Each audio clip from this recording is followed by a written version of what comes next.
যার থেকে আমি একবার মুখ ফিরিয়ে নিই তার দিকে আমি আর ভুল করেও তাকাই না। আর সেই সব মানুষ যদি আমাকে নিয়ে পড়ে থাকে বা আমাকে নিয়ে সমালোচনা করে সেটা তার ব্যক্তিত্বের দোষ, আমার নয়। এমন না যে আমি কোনো কিছুই জানি না বা বুঝি না, আমি সব কিছু জানি বুঝি, তবুও কিছু কিছু মানুষের থেকে আমি অনেকটাই দূরে সরে এসেছি। আর দ্বিতীয়বার সেই সব মানুষের দিকে ভুল করেও তাকাই না। সো হ্যালো এভরিওয়ান, সবাই কেমন আছেন? আশা করছি সবাই ভালো আছেন। আলহামদুলিল্লাহ আমিও অনেক বেশি ভালো আছি। আজকে শুয়ে শুয়ে ভিডিও দেখছিলাম, সেই সময় আমার বাড়ির সব পিচ্চি বাচ্চা এসে আমার কাছে আবদার করে তাদের যেন আমি আজকে কোনো কিছু বানিয়ে খাওয়াই বা কিনে খাওয়াই। আমাদের বাসা থেকে যেহেতু বাজারটা অনেক বেশি দূরে, তাই আর অন্য কিছু না কিনতে গিয়ে ভাবলাম তাদের একটা নতুন রেসিপি বানিয়ে খাওয়াই। সবাই তো নতুন রেসিপির কথা শুনে অনেক বেশি খুশি হয়ে গেছে। আসলে আমি সব সময় রান্না করি না, শুধু তাদের আবদারের জন্যই টুকিটাকি রান্না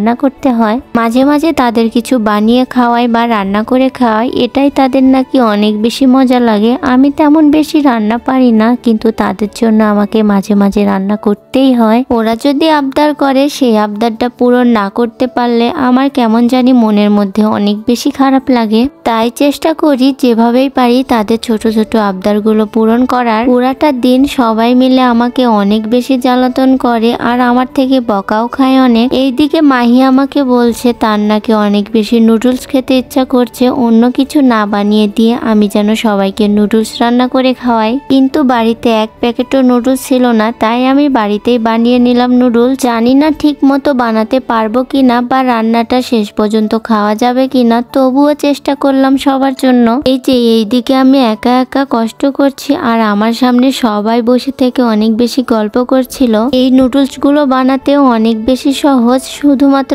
আটার মধ্যে একটু লবণ আর পানি মিশিয়ে নিয়ে এগুলো এইভাবে বোতলে ভরে গোল শেপ করে বানিয়ে নিতে হবে। এর আগেও আমি সবাইকে রান্না করে খাইয়েছিলাম, তাদের নাকি অনেক বেশি ভালো লেগেছে, তাই আমি আজকে আবারও রান্না করেছি। এদিকে আমি একা একা কাজ করছি আর সবাই মিলে বসে থেকে গল্প করছিল, তাই উপমাকে দিয়ে আমি সবগুলো সবজি কাটিয়ে নিয়েছি। এইদিকে আমার সবগুলো নুডলস বানানো শেষ। দেখো কি সুন্দর লম্বা লম্বা হয়েছে, দেখতে তো অনেক বেশি ভালো লাগছে। আর এখানে আমার মায়ের থেকে ছোট একটা কড়াই নিয়ে এর মধ্যে কিছু তেল দিয়ে সবগুলো সবজি ভেজে নিচ্ছিলাম। সবজিগুলো একটু সময় নিয়ে ভেজে নিতে হবে, নয়তো কাঁচা কাঁচা থেকে যাবে, সেই জন্য আমি একটু সময় নিয়ে ভেজে নিচ্ছিলাম। এরপর একটি ডিম ভেঙে দিয়ে দিয়েছি। এখন এই ডিমের সাথে সবজিগুলো ভালো মতো মিশিয়ে আবারও ভেজে নিতে হবে। এখানে কিছু কথা শেয়ার করি, আমাদের আশেপাশে কিছু কিছু মানুষ থাকবে যারা আপনাকে সব সময় কথা শোনাবে বা এমন কিছু করবে যা আপনার খুব খারাপ লাগবে। ইচ্ছে করলে অনেক উত্তর দেওয়া যাবে, কিন্তু আমি চাই না নিজের ব্যক্তিত্বটা নষ্ট করতে তাদের সাথে মিশে বা কথা বলে। তাছাড়া আমার মনে হয় মানুষকে কখনো কখনো শুধরানোর সময় দিতে হয়, সেই সময়টাই হয়তো বা তাদের দিচ্ছি, নয়তো তাদের সময় মতো অনেক বেশি উত্তর দিতে পারতাম। কোনো মানুষকে একটা কথা বলতে গেলে বা শোনাতে গেলেও 10 বার ভেবে বলতে হয়, কি বলছি কি করছি, বা নিজের দিকেও তাকাতে হয়। সেই বিবেকটা যদি নিজের মধ্যে না থাকে তাহলে আপনাকে কেউ শিখিয়ে দিতে আসবে না। এখানে আমি নিজে একটু টেস্ট করে নিচ্ছিলাম কেমন হয়েছে, তারপরে সবাইকে বাটিতে করে দিয়ে দিচ্ছিলাম। উপমাকে দিয়েছি, কেমন লাগছে বলছিলাম খেতে, তার নাকি অনেক বেশি মজা লেগেছে। পদ্মরানী, মাহি, উপমা সবাই মিলে বসে থেকে খাচ্ছিল আর এইদিকে আমার আব্বাজানও খাচ্ছিল। তার সাথে তো কথাই বলা যাচ্ছে না, ফোন আছে তার কাছে, সেই জন্য।